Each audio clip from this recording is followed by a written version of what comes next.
maligayang araw ng kalayaan para sa aking mga Pinoy na kapatid at mga Pinoy na kapanalig. Happy Independence Day. Magandang araw ito ngayon para ipagdiriwang natin ang ating mga kultura bilang Pilipino, mga pagkatao, mga karanasan, at ang ating, basta yung ating sarili. Kasi mga Pinoy tayo. Pagdiriwang natin, maging masaya tayo. Ngunit, hindi iyon ang paksa na aking itatalakay ngayon sa video na ito. Kung namasid nyo man sa titulo, ang video na ito ay tungkol sa kamatayan ng Pinoy, ng Philippine nationalism and patriotism. Tatalakay ko ngayon ang aking mga, I guess, mga masasabi, mga karanasan ko at mga napuna ko hingil sa paksa na yun. Simulan na natin. May kausap ko kaibigan ko. Parang matagal na to. Parang nag-uusap lang kami and suddenly minention niya sa akin na I'm so grateful that this artist is going to our fuck-ass country, dumb-ass country or something like that. And I said, no, Philippines is beautiful, blah blah blah. And then, that's that. Tapos pagkatapos parang meron ako napanood Instagram story and ba't ako nagpapatekto sa story sa Instagram? Wala lang, trip ko lang. Parang, hindi ko siya parang kaibigan, pero parang kaklase ko siya. Parang, meron siyang video, sinabi, kung di mo minamahal ang kulturang Pilipinas, sumigaw ka. Sumigaw siya, woo! What the fuck, man? Like, parang yun lang masasabi ko. Kasi parang, napapansin ko, more and more, mas napapansin na parang mas madaming Pilipino na hindi nila parang tinatangkilik yung sarili nilang kultura, sarili nilang bansa. Pwede ko nang sabihin na parang dati, kabilang din ako dun. Kung tatanungin mo ako dati, Painom, minamahal mo ba ang wikang Pilipino? Minamahal mo ba ang kulturang Pilipino? Sasabihin ko, hindi boy. Mas minamahal ko, hindi ko alam. Wala akong masabi ng kultura. Pero parang, mas nabubuksan yung mata ko, parang most recently, nakikita ko there's like an uptick, has been a large increase in people who just say no. Not people, just like Filipino people, like, they're just saying, no man, di namin gusto yung Pilipinas. Why? But why? And di ako nag-research, di ako gumawa ng pananaliksik, hindi ako nagbungkal ng kahit anong impormasyon para upang gawin ang video na ito. Tungkol lang ito sa mga naisip ko. So, baka lahat ng sasabihin ko dito peke. So, bear in mind. Please bear that in mind. Caution. Mga opinion ko lang to. So, simulan natin. First things first, I think it's because many Filipinos, particularly within our recent events, the recent Philippine events and cultures, within our culture, parang there's less things to be proud of. There's less things to be happy about. Like, uy, si Marcos, presidente na naman. And, pwede mo sabihin, like, and there's still plenty of Filipinos in our culture who still fully condone what Marcos, not Ferdinand Marcos, used to do back then. And now, when Bongbong Marcos got elected, I guess when another Marcos got into presidency, they were like, oh, ano ba yan, boy? Ganito na lang ba Pilipinas? And you also see a lot of people, I guess, recently with the war on drugs occurring, they're thinking, oh man, what's going on, bro? This it? It's full of death, And I think Filipino culture is like that. There's so much recently. I'm not saying Filipino culture is like that. I think parang mas daming kamatayan,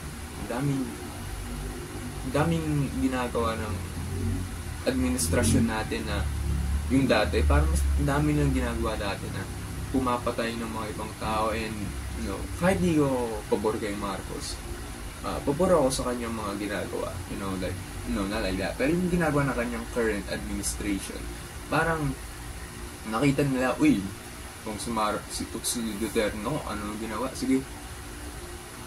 We'll challenge the play. We'll do it again.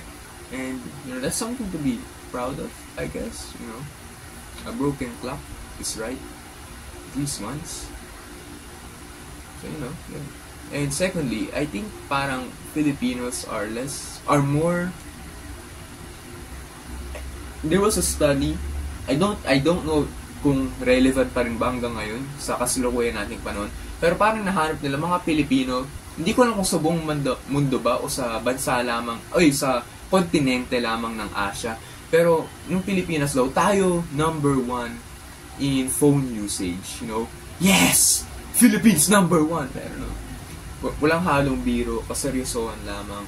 Parang nakakalungkot yung isipin. Kasi, meron kang isang buong henerasyon na ng mga Pilipino na pinalaki sa internet. And you know, hindi ko lang sinasabi, no, mga Pilipino lang addicted sa cellphone, no, sa internet. Madaming tao, madaming bansa addicted sa internet. Pero in the Philippines, it's like this is having major problems. Kasi nangyayari, lahat ng mga pinapanood ng mga taong to, none of them, you know, particularly do anything to improve Philippine patriotism nor Philippine nationalism. A lot of them, okay, maybe there's a bit of a stretch, pero halos lahat, it's mostly within the English media. It's mostly within American media, British media. You have kids know more about World War II, European history than their own country's history. They know more about Nazis and fascism than Ubermensch or whatever, the Werbach, I don't know what their name is, Greek mythology, than their own Filipinos. And that's very sad to see. You have more Filipinos saying, yes, Korea number 1, Japan number 1, than say, yeah, Philippines kind of cool, bro. It's kind of sad to see. And it's such a shame, you know, because the truth is there's so much things to like about our country. I used to have a Filipino teacher from grade 8 to grade 10. I think that guy was very important for my upbringing.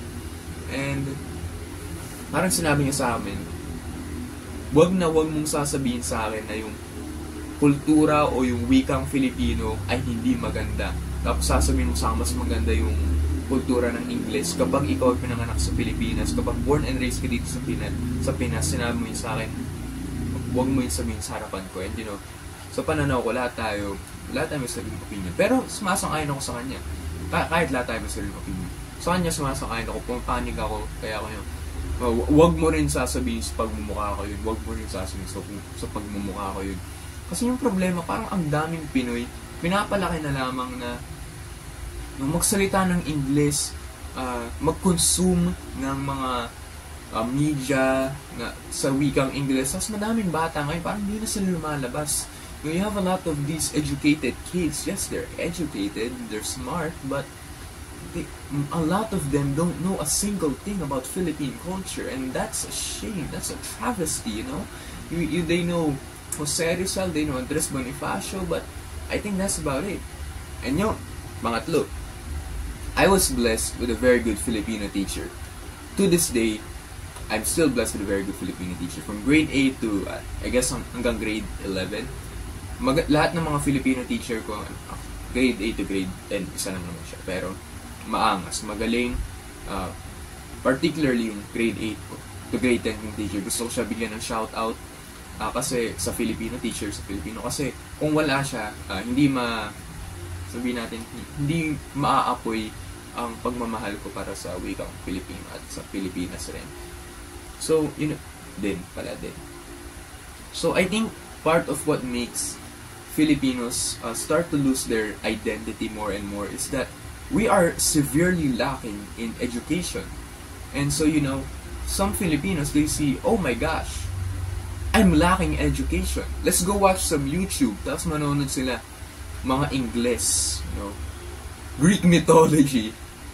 Why Hitler, you know, yung mga papanoorin nila patungkol sa World War II, you know, and like, okay, look, off topic yun. Balik tayo sa topic.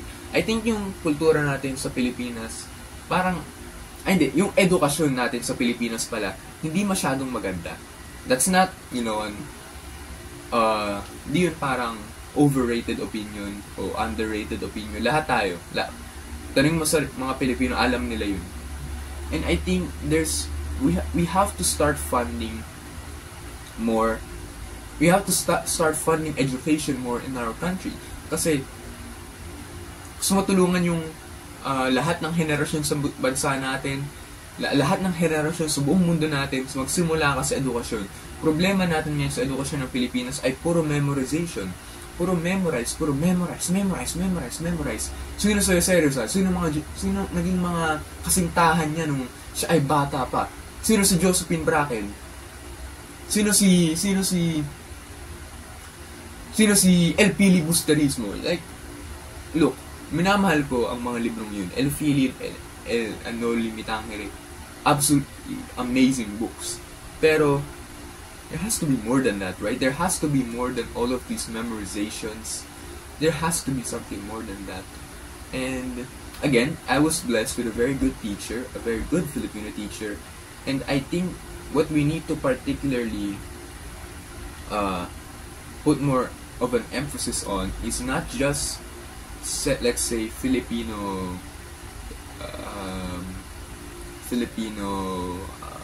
memorization, but also Filipino immersion. Now we have to immerse these people in Filipino culture. We have to hindi lang sapat yung banang wika. Look, maganda yung banang wika, maganda yung mayroon tayong buong buwan para ipagdiriwang ang ating pagkatao, ang ating kultura. Pero we have to do something more than that. We have to put these Filipinos, we have to put these students and show them, hey, actually, di ko alam paano ko ito ipapaliwanag. Pero parang, kailangan natin i-immerse sila. Kailangan natin sila, hindi lang yung mga field trip na wala naman silang natututunan. Kasi, dapat, yun nga, immerse natin sila. Let's immerse these children, Let's immerse these children in the Filipino culture. How do you do that? I don't know. Honestly, hindi ko alam. Pero, para sa akin, yun yung pinakauna kong naiisip. If you want these students to learn more, to know more, you have to immerse them. No, memorization isn't enough. You have to immerse them. And you have to, just stop making them memorize so much things. So, ano naman kung alam nila kung anong full name ni Jose Rizal, kung hindi naman nila alam yung mga naging tunay na contribution ni Jose Rizal. Ano naman kung alam nila yung buong date, kung kailan ginawa itong mga painting na to, kung kailan namatay yung mga bayani to, kung kailan sila pinanganak, kung hindi naman nila alam kung ano ba talaga, kung sino ba talaga sila, kung ano ba talaga ginawa nila, at hindi nila naaalala. Yung problema. You have to let these kids remember. You have to let these kids remember that they are Filipinos. Kailangan natin ipaalala sa mga Pinoy na ito ang kanilang tunay na kultura at pagkatao bilang mga Pinoy. That's bars, bro. So, ano ang solusyon na nais kong ibigay sa inyo at ilahad sa inyong lahat ngayon? Una, ayusin niyo muna ang edukasyon ng Pilipinas. Sumuporta kayo sa mga cause na mag-aayos ng edukasyon ang sistema ng edukasyon sa Pilipinas. Wag ninyo ipatanggal ang Filipino subject sa mga college course. Pangalawa, ano pa ba? Wag puro memorization. I-immerse niyo ang mga Pinoy na ito sa tunay na kultura ng Pilipinas, kasi madaming mga Pilipino parang hindi nila alam kung ano ba talaga ang Pilipinas. Lumalabas lang sila sa bahay para mag-mall, para mag-shopping, para bumili ng mga foreign brands, para pumunta sa Japan, pumunta sa Tokyo, pero di nila nakikilala ang tunay nilang kultura. Hindi ko sinasabi na dapat, lahat tayong Pilipino maging mahirap na tayo. Sinasabi ko, you have to be more proud of our culture. You have to be more proud of our Pinoy roots and heritage. Pangatlo, we gotta give the Filipinos something to be proud about. Si Jordan Clarkson, proud tayo kay Jordan Clarkson. Proud tayo sa nanalo din sa mga Olympics. Nakalimutan ko na silang dalawa, yung pangalan nila. Pero yung problema, kailangan natin sila maalala. Yun, pang-apat, ipaalala ninyo palagi. Ialala ninyo palagi ang inyong mga kultura, ang inyong mga roots, heritage sa Pilipinas. Panglima,